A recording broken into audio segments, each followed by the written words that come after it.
Morning gentlemen, today I am going to give some information about globalization. Globalization means the integration of the economies and the society through the flow of information, ideas, technology, goods and services, and capital and finance. Globalization is the process in which the companies or the organization start operating internationally by creating international reputation. The globalization came into existence thousands of years ago. Some routes like the Silk Route started globalization as it connects Central Asia to the European and the Chinese empires. The modern globalization came into existence after the Cold War and the disintegration of Soviet Union in the year 1991. The growth of globalization in today's world is because of democracy and capitalism, as countries want their people and its society prosper, whether it be in the per capita income, the GDP of the nation, the standard of living, the infrastructure facilities, science, technology and innovation.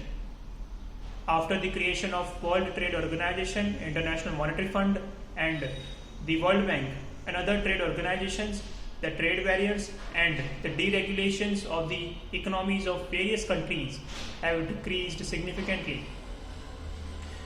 The financial instabilities faced by different countries are overcome by their government by attracting investment and boosting development. There are some advantages of globalization. First advantage is, according to the International Monetary Fund, the GDP of the entire globe because of globalization for the 20th century has increased 500%.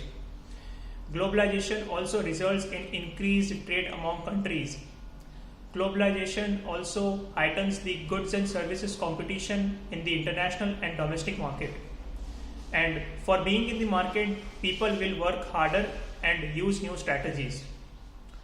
Globalization also increases employment. As new companies start investing in new countries, they will attract the local peoples for employment opportunities. There are some disadvantages of globalization as well. First disadvantage is it makes rich richer and poor poorer. According to the United Nations Development Program report, the richest 20% of the world's population consumes 86% of world's resources, whereas the rest of 80% of world's population consumes only 14% of the world's resources.